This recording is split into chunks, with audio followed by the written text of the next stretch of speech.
Shalom, shalom. Shalom. Brothers from Great Millstone, New Orleans, coming at you with a pre-camp lesson or a pre-Friday lesson video. Prior to getting started, we'd like to give all glory, honors, and prayers unto Yahweh by Hashem, Yahushua by Hashem, Rakakodash. double honors to the apostles and elders of Great Millstone. Peace and salutations to the elect. Shalom. Shalom. All right, and this video stemmed from a conversation I had with a friend of mine, from the world. And basically, I'm not gonna go into too much of greater detail, but I give you the rundown. Pretty much Jake had an understanding of what's going on in the world, but failed to realize that the very same things in which he was explaining are written in these scriptures, man.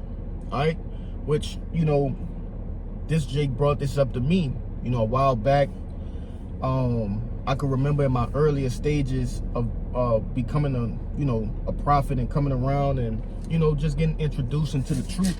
You give out this knowledge like free water, man, because you full of zeal, right? You don't know, how to be around the indiscreet, right? You just out here just, trying to tell everybody who you can, who you love and shit. But nevertheless, Jake most likely didn't remember, all of those. Nah, it's cool. Didn't remember those conversations with the Lord, which the Lord probably, blocked that guy's understanding. But it just, as he's speaking about the war in Iran, the economy, right?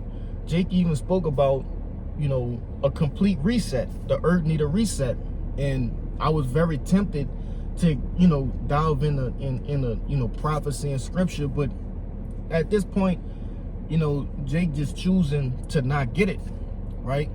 And better yet, the Lord is not allowing Jake to get it, man. But go ahead.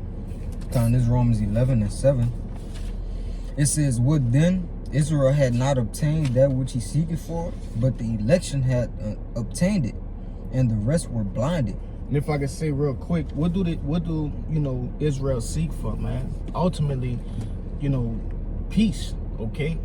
To get these curses lifted up off of us, right? To see the downfall. He even spoke on that, man. Seeing the so-called white man, which in the scriptures, he's referred to as Esau, Edom. He spoke on that. Damn near every category in which we preach, about, and the Lord enlisted in the scriptures, Jake spoke on that. But that just go to show you, man, the Lord, he choose who he wants, man. But go ahead. Verse 8, "According as it is written, the Most High had given them the spirit of slumber, eyes that they should not see, and ears that they should not hear unto this day." And that's not literal, right? All these people have eyes, and in some cases, obviously, you have blind people and deaf people.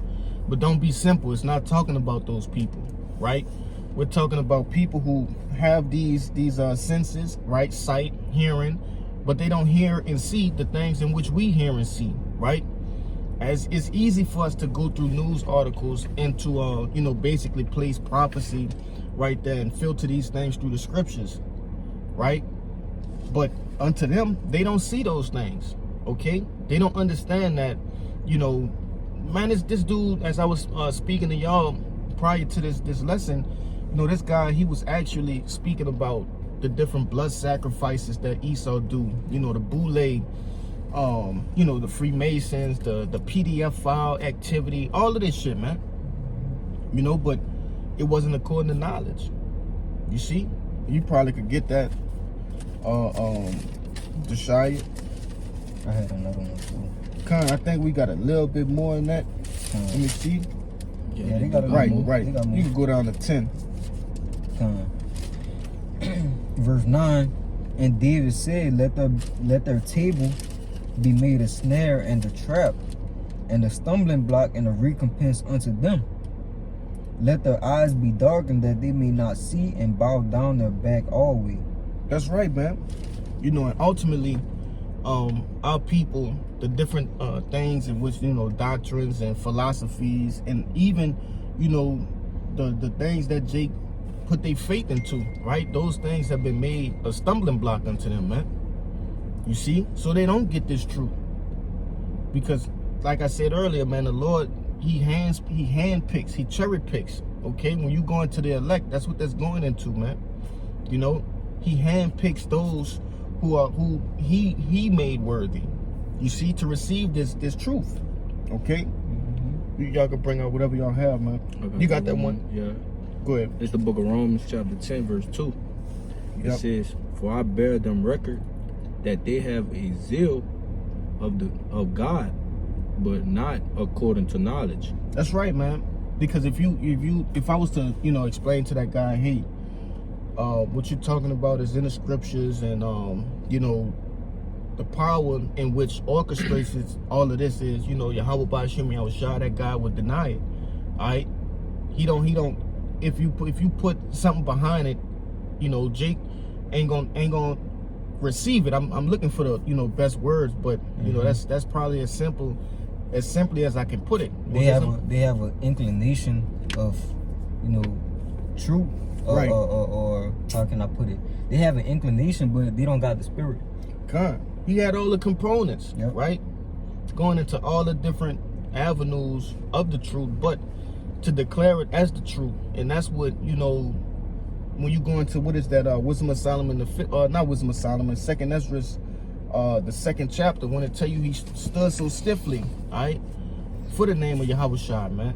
That's what that's going into, this truth, standing for this truth. Jake want to take all the glory for themselves. I sought this out. I recognize this. I seen this was wrong in the earth. Nah, man, the Lord made you see it. You see? But go ahead. It's 1 John 2:20. But ye have an unction from the Holy One, and ye know all things. You go into it. And we have a unction, from Yahweh Ba'Shem Yahushua. This is not of us. This is from the Holy One. So we didn't get the Spirit of the Lord. All the prophecies and the things and the information we go into, we don't get the glory for it. It all comes down from the Spirit of the Lord. That unction is the spiritual endowment, right? The ointment. Okay, so it all comes from the Lord. None of this is of us, our own personal interpretation or understanding. Alright, but unlike the world, the Lord allowed us to have a portion of His Spirit in order for us to understand these things. But you got it. That's right. I got something back. Go ahead, It's the book of John, chapter 15, verse 16. It says, "Ye have not chosen me," and it's red letters, Yahushua speaking. It says, "Ye have not chosen me, but I have chosen you, and ordained you, that ye should go and bring forth fruit, and that your fruit should remain, that wherever that whatsoever ye shall ask of the Father in my name, He may give it to you." But the point being, it says, "You have not chosen me, I have chosen you." Backing up what that brother said, we didn't receive this knowledge upon our own seeking, man. Okay, which the Lord found us when we was looking for truth. Okay, but He has to choose you. You have to be brought to this, man. You can't choose to find the Lord, man. The Lord has to find you. I got two more I'm gonna bring out. First, I'm gonna get this. It's Jeremiah, man. It's the book of Jeremiah, chapter 1 and verse 4, and it reads, "Then the word of the Lord came unto me, saying, Before I formed thee in the belly, I knew thee, and before thou camest forth out of the womb, I sanctified thee, and ordained thee a prophet unto the nations." So meaning, before you even, got into your mother's womb, man, all right, your spirit was already set to the side to be a prophet, okay? Just the same as all of these other spirits, right? 2/3 spirits was set aside, which I have that as well, to back this up. That's set aside to what? To destroy, to be destroyed, okay? Esau's spirit was set aside to what? To be a hammer of the earth, okay? But nevertheless, it's telling you, the Lord told Jeremiah, "Hey, man, I knew you when you was way in the spirit world. Before I, put you in a body, I knew you. I knew you was going to be a prophet." So it's just the same as, like this brother was saying, the Lord put the spirit on us to seek the truth. That's something that a prophet was gonna do, man. Just seek the truth. You see? Hold on, real quick. Go ahead. It's the book of 1 Corinthians, chapter 14, verse 32. It says, and the spirits of the prophets are subject to the prophets. right. Okay, just backing you up. So if we was prophesying back then, okay, when the Lord ordained us to be prophets, you know, from the beginning, then in every reincarnation or every lot that we come back into, we're gonna be drawn back to doing the same thing. Okay, so like you said, what you got it? No, I just want to say this, you know, hey, you can't make yourself a prophet. You cannot be a self-proclaimed prophet, all right? And you could try it if you want, and you'll be confounded just the same as all of these other self-proclaimed prophets, all right, that we see getting bashed, and, you know, all these profane things coming out about them, all right, their doings within the earth, all right?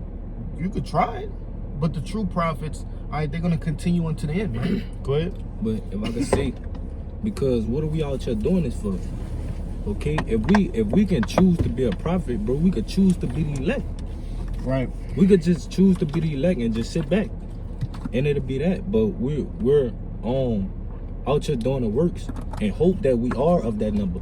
Okay, that we are chosen from the foundation to be that in that number, to be a prophet, or be elected, man, that we may be saved. But you got it. And we're gonna get, you know, probably about maybe 2 or 3 more. We got brothers pulling up. I definitely won't grab that. I'm gonna get that after this. Yeah. This 2nd Ezra 9:20, and it reads, so I considered the world, and behold, there was peril because of the devices that will come into it, right? All of the things in which you see is wrong with the world, right? Especially the how could I say, the morally destructive ones, man. You know, some of these devices are just morally destructive, right, to our people, okay? But it says, and I saw, and really when you think about it, really all of these devices, if they're not, you know, of the Most High, these devices are destroying our people, man. They were set to destroy our people, okay? It says, verse 21, and I saw and spared it greatly, and have kept me a grape of the cluster, and a plant of a great people. Let the multitude perish therein, which was born in vain, and let my grape be kept, and my plant, for with great labor have I made it perfect. And that's the Lord basically showing you, he handpicks. All right, when you have a cluster of grapes, all right, you're not looking for the rotten grapes get thrown out, man. You see, the ones that are not ripe yet, they get thrown out. The Lord is looking for the perfect grapes, okay? And it says, with great labor have I made it perfect. So the Lord actually put time and effort into making the elect who you see them as, man. Okay, perfect, complete. You see, even in this process we going through right now, all right, the making up of the Lord's jewels, he's putting actual time and effort into getting us to that final product, man. All right, that product in which the Lord can show off, you see. But I'm gonna hop on this one point, and I'm gonna let you got one? I mean, yeah, it's okay. I'm gonna hop on this point. It says, and let the multitude perish then, which was born in vain. You know, when you go back up in the same chapter around 11 and 12, it gives you the understanding that these same people that's gonna die, they're gonna know this truth in the kingdom. You see, but they have to die first. It tell you death by pain, right? And though they might be almost there, the Lord have to put you there here on this side, man. All right, there's a how could I say, a standard that the Lord holds us to. You see, and these people, they're gonna fall short. They're gonna be so close and fall short, man. You know, there's so much evidence on the things in which we talking about, right? The different conspiracies, the different you know, problems of the earth, to what Jake don't have no excuse. You know, Jake don't have no excuse, and ultimately you just gonna have to be rewired. You know, the Lord gonna have to rewire you, man. You got to come back in the kingdom. All right, you wasn't allotted it on this side, and that's simply it. But you can bring out what you want.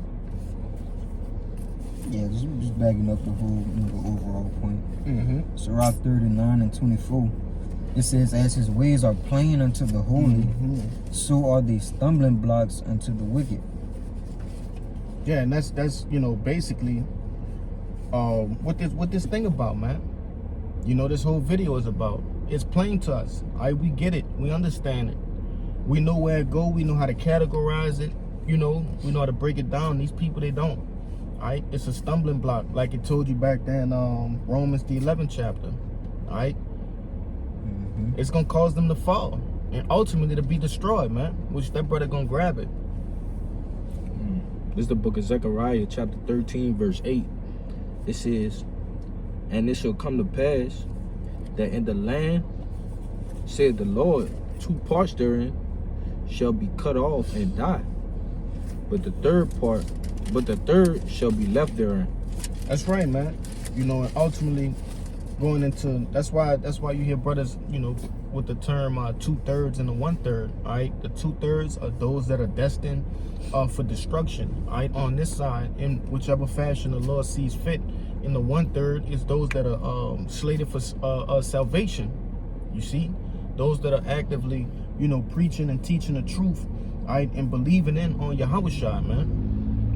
Which you do have the innumerable multitude, which they cling to the body of the Lord. They believe. And they play their respective part. Okay, they believe, and that's the portion at which the Lord, he seen fit for them. Yeah. Okay, but the point being, it said that 2 parts therein shall be cut off and die, but the third shall be left therein. Right. The 1/3 will be saved, man, by their works and their belief. Okay, and that's the purpose for us doing these video epistles. That's the purpose for us, celebrating the high holy days. That's the purpose for us, existing. Okay, to be in that number. All right. Go ahead, Doc. You want me to get the last verse? Yeah.